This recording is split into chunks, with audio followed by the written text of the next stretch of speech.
오늘 오전 양시장 보합권으로 출발을 했는데 오후 들어서 오히려 낙폭이 좀 커지면서 동반 하락했습니다. 외국인과 기관 수급이 엇갈린 모습이었고 사실 어제장에서는 외국인이 현선물 모두 매수를 나타내면서 시장 상승을 이끌었던 것 같은데 오늘은 현물은 샀습니다만 선물에서 매도 우위를 나타냈고요. 오히려 코스피코스닥 양시장 많이 떨어졌습니다. 네, 그렇습니다. 트럼프 대통령이 중동 순방 일정을 소화하고 있는데요. 실제로 지금 중동에 가서 딜을 따고 있는 AI 관련돼 있는 딜을 따고 있는 게 정말 사업가 같은 모습을 보여주고 있습니다. 네, 사우디아라비아에서 1조 달러 투자 유치에 이어서 이번은 카타르 쪽에서 2,430억 달러 투자 유치 정말 대단한 성과라고 볼 수가 있죠. 네, 대단한. 거기다 트럼프 대통령은 선물도 받았더라고요. 비행기를 전용기 선물로 4억 불짜리 이제 새로 사고 나는 너는 4억 불짜리 비행기 내가 쓰던 거 줄게 가져가라 그래서 선물로 받은 상황이 이라고 합니다. 네, 게다가 이제 카타르 항공은 이제 보잉을 160여 대 구매하기로 약속했다고 하니까 이것도 트럼프 대통령 자화자찬할 만한 그런 성과가 아닌가 싶습니다.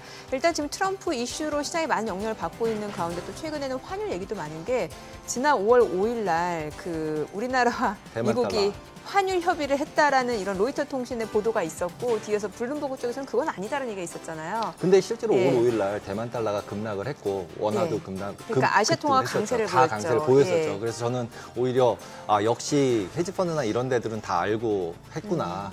이런 생각이 많이 들더라고요. 네, 여러모로 지금 시장을 둘러싼 이슈들 굉장히 변동성도 크고 좀 체크해야 될 내용이 많은 것 같습니다. 이런 부분 저희와 함께 체크해 보시면 좋을 것 같고요. 지금 보시고 계신 머니쇼는 SBS BJ과 유튜브에서 실시간 시청이 가능합니다. 더 많은 국내 주식 정보 받아보실 분들은 카카오톡 채널 머니랩 추가하시기 바랍니다. 그럼 오늘 증시 인사이트 출연자 모셔볼까요? 네, 김광석 한양대 경영교수 모셨습니다. 어서 오세요. 안녕하세요. 네. 어저께 나름 소화를 하면서 AI 관련해서 나스닥은 많이 상승을 하고요. 근데 눈에 띄는 건 저는 러셀이 하락한 부분이 눈에 띄더라고요. 그리고 이제 금리도 또 많이 상승을 하고 그런 와중에 또 우리나라 달러원은 또 갑자기 많이 움직였죠. 그 세 가지가 제일 컸던 것 같은데 어떻게 보셨나요? 네, 말 그대로의 변동성 장세다 이렇게 생각할 수 있겠고요. 그동안 이 관세의 등락, 그러니까 관세 전쟁의 정도가 격화되냐 완화되냐 이게 가장 중요한 변수였는데 이제 관세 전쟁이라는 것은 다소 완화되는 카드가 아닌가 이렇게 판단해 볼 수 있겠고 다소 완화되지만 관세 전쟁이 사라지는 건 또 아닙니다. 완화된 채 계속 가는 겁니다. 그런데 그 밖에 나머지 변수들, 그러니까 관세 이외의 다음 카드, 그러니까 트럼프 행정부가 갖고 있는 다음 카드가 무엇일까? 지금은 증권가에서 예의주시하고 있는 것이 바로 환율 전쟁, 환율 압박인 거예요. 그 환율 압박뿐만 아니라 이 미란 보고서에 담겨 있는 그 표현으로는 그 디펜스 엄브렐러라는 표현을 쓰고 있어요. 디펜스 엄브렐러. 이게 한국어로 직역하기가 애매한 표현인데. 디펜스 엄브렐러. 그러니까 약간 미국이 방위적인 측면에서 보호자 역할을 하고 있는 거 아니냐. 세계의 경찰적 지위를 유지하고 있는 거 아니냐. 그거 미국의 비용이 많이 들어간다. 그래서 이게 디펜스 관점, 그러니까 안보 관점에서 압박을 가할 수 있습니다. 분담금 더 내라. 그러니까 관세 압박을 취하고 또 방위비 분담금 더 내라는 압박을 취하면서 다른 요구사항을 얘기할 텐데 그것은 아마도 상대국 통화 가치를 절상시키도록 압력을 취하지 않겠는가 하는 부분에 대한 시장의 관심이 계속 주목되고 있습니다. 그러면 고위급 회담이 열릴 때마다 아마도 환율 절상 압력 취했을 거야 라고 시장에서는 마음 먹고 있는 거예요. 특별한 논의가 이게 뭐가 사실인지 모르잖아요. 방금 말씀하셨던 것처럼 기사들 여러 언론사마다 주장하는 게 달라요. 이거 압박 있었다 없었다 환율 논의 있었다 없었다 논의가 있지만 그래도 그래도 있었다 없었다가 중요한 게 아니라 있었다고 생각하고 있는 거예요. 증권가에서는. 그렇죠. 그렇죠. 생각하고 있으니까. 근데 논의는 저희도 논의는 할 수 있잖아요. 논의는 할 수 있잖아요. 의사결정권한이 없는 사람들끼리 모여서 대통령도 없고 우리나라는 일단 의사결정권자도 없고 그런 상황이니까 논의는 해볼 수 있는 거 아니냐. 그리고 논의를 했는데 우리 이런 거 논의했어. 이렇게 이제 기자한테 딱 흘렸더니 한쪽에서는 빵 쓰고 그다음에 자기는 친구한테 전화해가지고 헤지펀드한테 전화해서 우리 이런 거 논의했어. 이렇게 얘기하니까 바로 공격 들어가서 아시아통화 전부 다 때리고 그렇게 하고 뉴스는 5월 5일 날 이미 얘기한 거를 뭐 14일 날 얘기하는 게 무슨 의미가 있죠? 9일이나 지났는데. 네. 그걸 가지고서 근데 어저께 그 로이터 뉴스 나오고 나서 진짜로 원달러원이 빠지더라고요. 맞아요, 그래서 맞아요. 그래가지고 이건 뭐지? 5월 5일 날 있었던 일 한번 했으면 됐지. 아, 그때 원인을 얘기한 거 아니냐라고 보면 될 일인데 이렇게 계속 뉴스에 따라서 달러원 환율이 계속 이렇게 움직일 거라고 보이세요? 네. 일단 원달러 환율은 계속 등락을 반복하는 변동성이 심한 흐름이 야기될 거라고 봅니다. 원달러 환율뿐만 아니라 외환 시장의 움직임 자체가. 네네. 근데 기본적으로 여러분들은 제2의 플라자 합의가 있을 거 아니냐. 1985년 첫 번째 플라자 합의가 있었던 것처럼 마치 그런 식으로 상대국 통화 가치를 격상시켜버리는 그런 논의가 있지 않겠느냐. 근데 생각해보면 그 당시에 미국의 지위와 지금의 지위가 다릅니다. 대상국은 일본이었고 지금은 중국이고요. 그러니까 이런 여러 가지 면에서 다르기 때문에 그때 제2의 플라자 합의였던 그때처럼 다자간 협의 혹은 테이블 위에 공식적으로 올려놓고 하는 협의 그런 방식이 아닐 거라고 봅니다. 그러니까 다자간이 아니라 개별 국가별로 그리고 테이블 위에 공식적으로 올려놓고 하는 협의가 아니라 물밑 협의가 있을 가능성이 있습니다. 그러니까 철저하게 비밀인 거예요. 이런 것들은. 그러니까 환율을 가지고 격상시키라고 압력을 취하는 것 자체가 굉장히 넌센스죠. 통상적인 이 WTO 체제에 맞지 않죠. 상대국에 대해서는 환율 조작국이라고 하면서 정작 미국이 달러 가치를 격화시키려고 노력하는 것 자체가 스스로 환율 조작국이 되는 거잖아요. 그러니까 그런 것들을 공식적으로 하진 않기 때문에 여러 설들이 계속 도는 겁니다. 근데 저는 가장 그래도 믿음직한 믿음직한 그 어떤 여론이 있다면 시중은행 입장에서의 여론. 왜냐하면 외환시장에서의 그 환해지라든가 이런 돈의 움직임을 가장 먼저 관찰하는 게 결국은 시중은행이기 때문에 시중은행 입장에서 자기의 이름을 공개적으로 표현하지 않으면서 이게 철저한 비밀이니까요. 공개적으로 표현하지 않으면서 지금 외환 개입에 대한 이야기가 이루어지고 있다라는 시중은행 입장에서의 표현들 이런 것은 상당히 신뢰감 간다고 생각하고 시중은행이 표현을 했나요? 네. 시중은행이 표현하면 혼나요. 다음부터 개입 못 받는데. 그렇죠. 그러니까 제가 말씀드린 것은 역시 기사화된 건데요. 그 기사도 어떤 은행이 어떤 뭐 센터장이 뭐라고 평가했다라고가 아니라 모 은행의 모 담당자가 그러니까 비공개 익명의 시중은행 어떤 담당자가 역할이 있는 사람이 이렇게 그러니까 소위 우리 SBS 비즈에 제가 출연하고 있지만 SBS 비즈의 여러 기자분들하고 저랑 상시적으로 소통을 합니다. 그러면 기사를 쓰기 위해서 제가 코멘트를 해드리듯이 이렇게 여러 은행들의 기자들과의 네트워크가 있기 때문에 비공개로 하고 의견을 좀 여쭈는 일들이 있어요. 그리고 그런 것들이 익명으로 기사가 나갑니다. 그러니까 그런 것들은 저는 상당 부분 신뢰를 할 만하지 않을까 저는 그렇게 생각해요. 그래서 여러 기사들을 보지만 그 기사 속에 조금 더 우리가 신뢰할 만한 기사를 찾자면 그런 기사라고 저는 생각을 하고 그런 관점에서 의견을 드려보는 겁니다. 근데 기본적으로 트럼프 입장에서 미국의 입장에서는 일단은 약달러 플러스 기축통화 지위 유지 이 두 가지를 지킬 수만 있다면 나는 뭐든 할 거야. 베스트죠, 베스트. 네, 베스트. 근데 이제 지금 그 베스트를 할 수 있어지고 있는 약간의 모습 아닌가요? 그런 모습이죠. 그러니까 많은 분들이 약달러와 기축통화가 공존할 수 있느냐 하는 질문을 하시는데 저는 공존할 수 있다고 봅니다. 원래 환율이라는 것이 올랐다 떨어졌다 하는데 역사적인 원달러 환율의 평균치는 1,100원입니다. 그럼 1,100원을 상회할 때도 있고 하회할 때도 있는 것이지 그러면 1,100원을 상회할 때는 기축통화가 아니고 혹은 1,100원을 하회할 때는 기축통화가 아니고 그게 아니라 세계의 여러 지급결제 수단으로서 외환결제 시장에서 혹은 세계 주요국들이 외환 보유액으로서 사용하는 그 통화가 달러면 기축통화 역할을 하는 것이죠.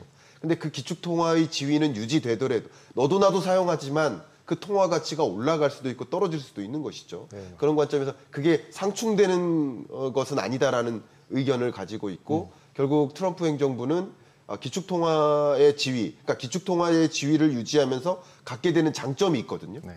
금융 시스템을 장악한다든가 장점이 있습니다. 그 장점은 장점대로 유지하고 약점들이 있습니다. 무역 적자 상황을 야기한다든가 그 무역 적자 때문에 또 다른 적자, 재정 적자를 이야기. 이 두 가지를 쌍둥이 적자라고 하죠. 이 적자를 감당해야 되니까 미국 경제는 계속 불신을 받고 있는 거고 안 좋은 거란 말이에요. 그러니까 장점은 장점대로 살리고 약점은 해결하는 것이 트럼프 행정부의 의지이기 때문에 그런 방향으로 어쨌든 정책을 꾸려나가지 않을까 이렇게 생각을 하고 있습니다. 그럼 당분간 환율 변동성은 커질 수밖에 없겠네요. 특히나 이제 20일에 그 G7 재무장관 회의 있잖아요, 캐나다에서. 네. 그럼 여기서 이런 환율 얘기들을 또 여러 가지 오고 갈 것 같은데요.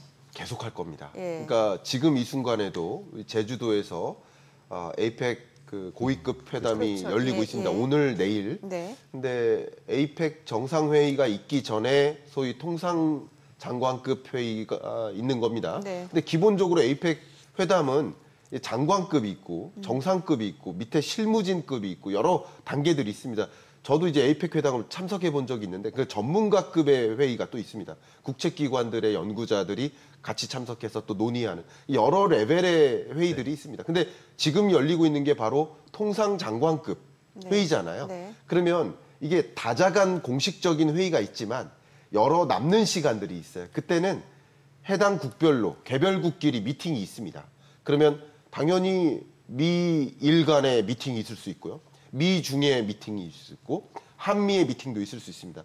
근데 그런 미팅이 있을 거라고 전제할 필요가 있겠고 그게 공개적으로 뭐 보도가 나올 수도 있고 아닐 수도 있지만 그런 미팅의 과정에서 어떤 논의가 있을까?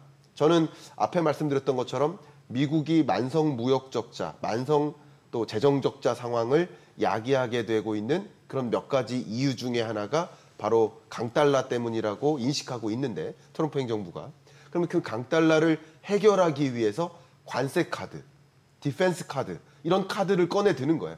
그리고 내가 원하는 것은 달러의 약세화를 원한다 이거죠. 그러니까 이런 협의를 물밑에서 공개적으로 비공개적으로 계속 진행하는 과정이 전개되지 않을까. 그러니까 이런 협상의 과정이 있을 때마다 외환시장은 계속 급변동하는 것이라고 볼 수 있겠습니다. 근데 이제 환율 부분을 포커스를 맞춰서 보면 네. 이제 그렇게 해석할 수 있는데 그렇게 환율을 움직이게 하고 싶은 실질적인 목적이 있잖아요. 네. 그게 결론은 미국에서 물건을 만들어서 내가 수출할 거다라는 네. 거를 이제 부양을 하고 싶은데 자기가 팔 수 있는 게 별로 없잖아요. 네. 그러면 이제 물건값이 좀 싸져야 그래도 팔 수 있을 거 아니에요. 그러면 네. 이제 자기 물건값이 싸지려면 환율이 달러가 싸져야 되니까 그러니까 이제 그걸 낮추는 거지. 네. 실제로 그거를 뭐 밀어서 뭐 환율로 바꿔서 이렇게가 목적이 아니라 네. 실질적인 자국의 경쟁력에 기업들의 경쟁력을 높이기 위해서 어떻게 생각하면 달러를 그렇게 약세를 만들어 주면 지금 엔비디아나 이런 회사들은 수익이 나빠지는 거잖아요. 그렇죠. 몇 빌리언씩 수백 빌리언씩을 파는데 네. 그걸 갖다 환율 1%만 바꾸면은 그 네. 빌리언의 1%씩이 그 기업 수익이 나빠지는 거잖아요. 네. 그러니까 이제 미국 주식에 투자를 하기가 약간 꺼려지는 이제 약간의 생각이 드는 이유 중에 하나가 네. 저렇게 달러 약세를 계속 유지하면 네. 그냥 수출해서 AI 반도체 수출하는 회사들의 입장에서 보면 수익이 계속 까지는데 없어지는데 이거를 이제 특히 소프트웨어는 더 심하고 네. 예, 그런 상태에서 보면은 그 기업 주가들 AI 기업 주가들 자체가 이제 더 막 치고 올라가기에 부담스럽지 않냐 이런 부분도 생각이 약간 들더라고요. 네. 말씀하신 대로 달러 약세화가 전개된다. 달러 약세화를 유도한다. 그것은 기본적으로 제가 어제 미국 그 상무부 데이터를 쭉 분석해 봤는데 네. 1900년도부터 미국의 무역 실적을 쭉 봤습니다. 데이터를. 봤더니 무역 흑자였던 적이 있었나 했더니 있더라고요. 1900년대 있었습니다. 몇 해 있었습니다. 근데 지금 만성 무역 적자국인데 근데 지금 입장에서 지금 현재로서는 미국 경제가 강달러를 원할까요? 약달러를 원할까요? 약달러를 원하는 거잖아요. 지금 현재. 지금 25년에는 강달러가 유리할까요? 약달러가 유리할까요? 25년은. 현재로서는 저는 강달러가 유리하다고 판단합니다. 왜 환율 그 채권 발행해야 돼서? 근데 기본적으로 채권 발행도 있지만 네. 기본적으로 무역 적자가 막대한 규모이기 때문에 강달러일 때 더 쉽게 다른 나라 제품들을 사들일 수 있으니까. 네. 근데 궁극적으로 트럼프가 그림 그리는 것은 당장이 아니라 25년 연내가 아니라 지금 환율 전쟁도 25년 한 해의 전쟁이 아닙니다. 장기간에 걸쳐서 예를 들어서 4년에 걸쳐서 지금 당장 이룰 일은 아니지만 결과적으로 미국의 제조기지를 이동시키는 거예요. 그럼 제조기지를 이동시키면 3년 정도 걸리겠죠. 2, 3년 후에는 제조기지를 많이 이동을 시킨다. 그러면 그 상황에서는 강달러가 유리할까요? 약달러가 유리할까요? 그때는 약달러가 유리한 거죠. 그러니까 제조기지를 이동시켜서 지금 제조기지가 많이 없는 상황에서는 오히려 강달러가 유리하겠지만 미국 경제를 지탱할 때 결과적으로 트럼프가 그림 그리고 있는 것은 제조기지를 미국으로 옮기는 것이니까 그게 완성되어 가는 과정에서는 이제 약달러가 유리해지는 겁니다. 수출을 해야 되니까요. 그렇죠. 네. 그래서 지금 정말 여러분들도 기업의 입장을 생각해 보면 더 이해가 쉬운데요. 저도 정말 많은 기업들을 만나지만 이 기업인들이, 기업 수장들이 계속 물어보는 게 제 강의 가서 질문하시는 첫 질문이 환율입니다. 환율이 어떻게 되느냐. 예를 들면 다국적 기업 입장에서는 한국에도 공장이 있어요. 미국에도 공장이 있어요. 이제는 문제가 뭐예요? 가동률의 문제입니다. 한국에서 제조를 많이 할까? 미국에서 제조를 많이 할까? 그러니까 총량이 정해져 있다고 한다면 어떤 특정국에서 가동률을 올린다면 다른 나라에서는 가동률을 내려야 되는 상황인 거예요. 총량이 더 늘어날 리는 없을 거니까.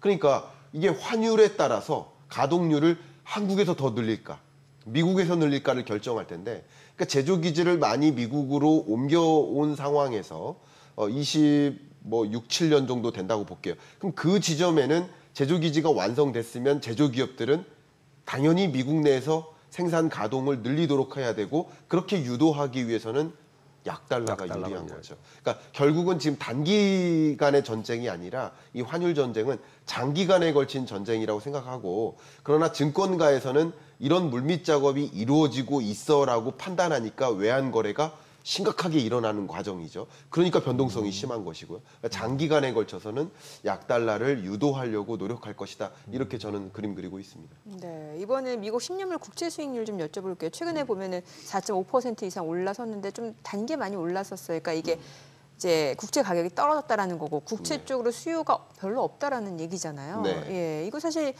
미국이 원하는 건 10년물 국채 수익률 떨어지는 건데, 네. 예, 어떨까요? 앞으로 방향에 대해서는? 그러니까 방금 말씀하셨던 것처럼, 그리고 지금 이 모든 얘기를 환율과 같이 네네. 결부지어서 논의를 해야 돼요. 근데 세계 많은 투자자들이 아마도 트럼프 행정부는 약달러 기조를 유도해낼 거야 라고 이렇게 생각합니다. 주식도 마찬가지지만 뭐 채권이든 뭐든 투자 자산, 달러 표시 자산에 대한 선호도가 어떻게 될까요? 점점 떨어지는 거죠. 더군다나 급변등하고 미국 자산이 신뢰가 좀 많이, 신뢰감을 많이 잃은 상황이고, 신뢰감을 떠나서 호의도를 많이 잃은 거예요. 호의적 감정을 잃은 거예요. 세계적으로.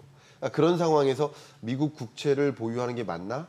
다른 건 몰라도 국채 가격은 앞으로 오를 일만 남았다라고 가정하더라도, 그렇더라도 환율이 떨어질 거라고 생각한다면, 달러 가치가 약세화로 전환될 거라고 생각한다면 매력적인 투자 자산은 아닐 거야. 이런 움직임이 미국으로의 돈의 움직임을 좀 멈춰 세웁니다.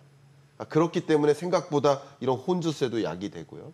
그렇기 때문에 미국 국채에 대한 선호도도 상당 부분 떨어지고, 그게 또 국채 금리를 끌어올리는 그런 요인이 되고 있다, 이렇게 판단합니다. 근데 실질적으로 보면은 4.5나 5% 정도 장기 채권 금리로 봤을 때는 환율이 나빠진다고 가정을 해도, 아까 처음에 말씀하신 것처럼 환율이란 건 이렇게 왔다 갔다 한다라고 보면, 장기적으로 보면 그러면 이제 이자율, 미국 이자율로 5%, 그러면 안전 자산에 대한 금리잖아요. 진짜 안전자산은 솔직히 미국 국채밖에 없는 건데, 변동성이나 이것저것 생각해보면 금도 요즘은 안전자산 아닌 것 같고, 그러니까 그렇게 생각을 해보면은 이제 이자도 주니까 5%의 고정 이자로 30년, 10년 준다. 그리고 미국이 망하지 않는 한 안전하다라고 정의했을 때, 솔직히 중앙은행들이나 이런 부분들, 그 다음에 지금 현재는 미국의 이제 상업은행들, JP든 이런 데들이 이제 SR의 규제를 풀어주면은 그쪽에서 실제로 그 부분만큼을 자기네가 더 이제 운용할 수 있는 돈이 늘어나잖아요. 그러니까 이제 그걸로 이제 조절을 하겠다고 이미 선포를 다 해버렸잖아요. 그래서 금리가 되게 안정화된 부분도 있고요. 그러면은 실질적으로 보면은 지금 제가 말씀드린 것처럼 여러 가지 툴들이 미국엔 있잖아요. 꼭 그렇게 뭐 지금 이제 어저께 이제 금리 올라가면서 이제 감세안 통과되면서 이제 또 돈이 더 필요할 거야, 그러니까 채권 더 찍을 거야 이러면서 이제 금리를 올렸는데, 과연 이게 계속해서 막 5%, 6% 인플레이션이 있으면 따라서 올라갈 수 있다라고 보시나요? 그렇게 생각하진 않습니다. 그렇죠. 기본적으로 지금 국채 금리가 상당히 그 정점 부근에 와 있다. 그죠. 거의 실링에 와 있다라고 의견을 갖고 있습니다. 역시 우리 머니쇼는 제가 좋아하는 게 의견 있는 채널이라는 형용사가 있어서 제가 맞다는 주장이 아니라 저는 그런 의견을 갖고 있다라고 의견을 드리는 건데요. 자, 일단 장기적으로 봤을 때 서로 따로따로 움직이기도 하지만 여러 금리들이, 그러니까 10년물 금리 말고요, 2년 금리, 3년 금리, 여러 금리들이 따로따로 움직이기도 하지만 또 기준금리와도 따로따로 움직이는 구간들이 있습니다. 왜냐하면 해당 금리에 영향을 미치는 변수들이 다르기 때문에 일시적으로 먼저 튀기도 하고 다시 조정되기도 하지만 장기적인 그림에서는 이게 완전히 따로 가긴 어렵습니다. 단기적으로는 따로 움직이지만 장기적으로는 따로 움직일 수 없습니다. 근데 장기적으로 봤을 때 지금 자료가 보이시는 것처럼 기준금리를 봐야 되는데 다른 금리는 시장에 의해 결정되어지는 금리예요. 근데 보시는 이 기준금리는 정책 당국이 결정짓는 움직이는 금리예요. 그래서 시중금리는 상승하고 하락하지만 기준금리는 인하하고 인상하는 겁니다. 그러니까 인위적으로 조절하는 금리가 바로 기준금리인 거예요. 근데 기준금리는 5.5에서 4.5%까지 인하했고 작년 말까지 기준금리를 인하했다가 지금은 지켜보자라는 입장인데 그게 무역정책의 불확실성 때문에 이게 무역정책의 불확실성과 그 불확실성으로 인해서 미국 경제에 어떤 영향을 미칠지 모르는 이 두 가지 불확실성을 안고 금리를 인하하기가 부담스러운 거죠. 근데 무역정책의 불확실성이 다소 이제 해소되고요. 그리고 그 불확실성이 계속 고조된 채 유지되더라도 어쨌든 해소되는 겁니다. 마치 러우 전쟁이 22년 초에 일어났잖아요. 그때 전쟁에 대한 불확실성이 고조됐죠. 그렇지만 러우 전쟁이 아직 끝나지도 않은 채 남아있단 말이에요. 근데 그 전쟁에 대한 불확실성이 해소됐다고 볼 수 있는 거잖아요. 마치 그런 것처럼 무역전쟁의 긴장감, 불확실성이 이미 정점을 찍고 완화되는 경로이기 때문에 파월 연준 의장을 비롯한 페드의 위원들이 이제 물가가 발표되는데 지난 CPI 발표됐단 말이에요. 그리고 다음 5월 30일 날 PCE 발표된단 말이에요. 그리고 6월 초에 고용지표 발표된단 말이에요. 그런 고용지표는 이미 관세전쟁 이후의 데이터들인데 하드 데이터마저 나왔는데 소프트 데이터가 아니라 하드 데이터마저 나왔는데 그런데도 관세 충격이 없네? 물가 상승률은 둔화되네? 라는 걸 확인하면 이제 불확실성마저 해소됐으니 금리 인하를 단행할 수 있겠죠. 그리고 어쨌든 이게 금리 인하를 당분간 단행하지 않고 단행하고를 떠나서 장기적인 그림을 그려보면 2027년까지 연준은 약 3에서 3.5%의 기준금리를 향해서 금리 인하할 의사를 가지고 있습니다. 그러면 장기적으로 이 10년물 국채금리가 일시적으로 급등했거나 하더라도 기준금리의 흐름이 3%를 향해 중립금리를 향해 내려가는 경로라고 생각해 본다면 이게 전혀 달리 다른 방향으로 따로 움직이긴 어려울 것이다 이렇게 의견을 갖고 있습니다. 근데 이제 페드와치에서 보면은 이제 6월 달도 금리 인하 안 하는 걸로 반영을 다 해버렸더라고요. 네. 그래서 이번에 6월 달에 금리 인하 안 할 것 같으세요? 어떨 것 같으세요? 6월 달에? 6월 달에 금리 인하 안 할 것으로 봅니다. 그러니까 저번에도 그런 말씀 드렸는데 일단 기본적인 시나리오는 안 할 것으로 봅니다. 안 할 것으로 보지만 안 할 가능성이 절대적으로 높습니다. 그런데 돌연 인하도 있을 수 있는 거예요. 돌연 인하가 있을 수 있다는 것은 특히 5월 30일 날 발표되는 PCE 물가가 정말 근원 PCE 물가 상승률이 2.34%를 기록했다 만약에 그러면 금리 인하를 안 하면 어쩌면 직무유기에 가까운 페드에 그러니까 왜냐하면 그동안 수년 동안 외쳤던 게 이 PCE 근원 물가 상승률이 2.34% 수준 연준이 생각하는 목표에 해당되는 그 수준에 도래되면 금리 인하를 단행하겠다라고 했는데 물가 상승률은 2.34%고 경제 성장률은 1%대고 금리만 4.5%면 이건 과도한 긴축적 통화 정책이거든요.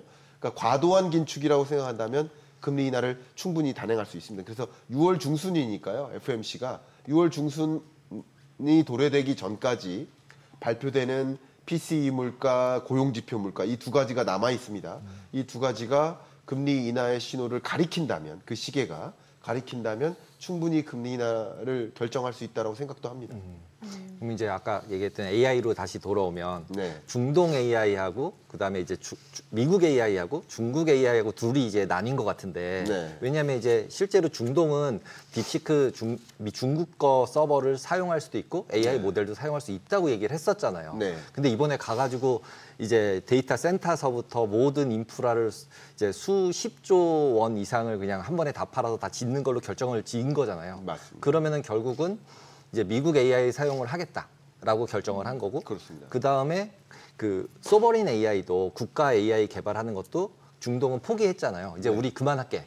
이거 내가 만들어 쓸 만큼은 아닌 것 같아. 네. 이렇게 되면서 이제 네이버만 이제 좀 바보가 됐지만, 예, 이렇게 된 상황 하에서는 둘 중에 고를 때 이미 미국 걸 골랐구나. 골랐죠. 예, 고른 걸로 확정이 됐으면 네. 실제로 보면은 이제 화해에서 뭘 만들든 그건 니네들끼리 만들어서 딥식이랑 해서 쓰고. 네. 그 다음에 지금 이제 너네들은 이제 나랑 해서 AI는 이제 내 편 된 거야. 옛날에 이제 페트로 달라였다면 네. 이제 AI 달라가 된 거죠 이제. 예. AI 인프라 달러로 뭐 표현은 그렇죠. 어떻게 하든 그렇게 됐을 때는 실제로는 AI 관련된 주식들이 여기서 다시 반등해서 지속적으로 더 상승할 수도 있다라는 시기를 이미 지난 거다. 이번에 이 중동 사태를 통해서 사건, 이벤트를 통해서 이렇게 볼 수 있을까요? 좀 네. 길게 볼 때? 네, 의견을 좀 드려보면요.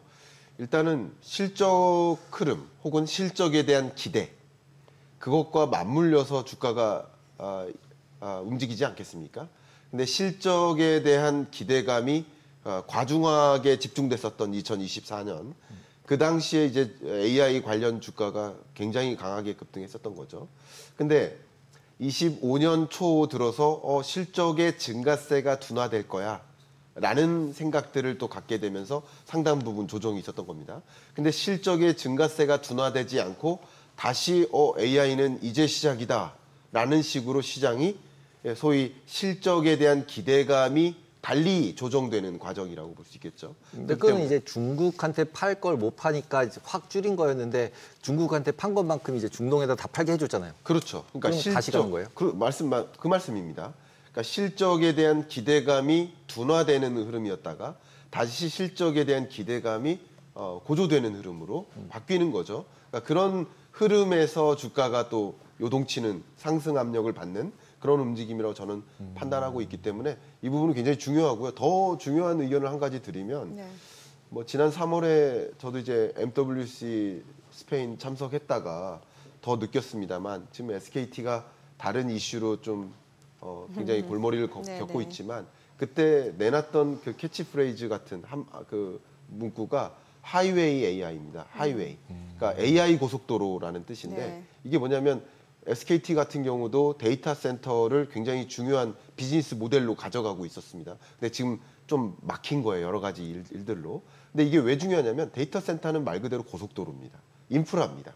그러니까 인프라가 어느 식 AI 인프라 형식으로 구축되느냐에 따라서 거기 그 고속도로 위에 까는 여러 교통수단이나 여러 가지가 그 표준에 맞게 구성이 됩니다. 그러니까 이런 것들을 생각해 보면 중동에서 이런 움직임이 일어났다라는 것은 AI 시장에 대한 실적 기대감이 다시 쪼그라들었다가 올라가는, 다시 부풀어지는 그런 경로라고 생각하고 이렇게 쪼그라들었다가 부풀어지는 이런 경로에서 주가가 움직이는 거라고 저는 판단하거든요. 예전과 똑같은 기울기로 가는 게 아니라 기울기가 좀 달라지는 경로에서 주식시장의 주가로 반영되는 거라고 저는 생각하고 있거든요. 그렇게 여러분 그림 그리시면 어떨까 저는 의견을 좀 드려보고 싶습니다. 네, 오늘 여기까지 듣겠습니다. 잘 들었습니다. 고맙습니다. 감사합니다. 감사합니다.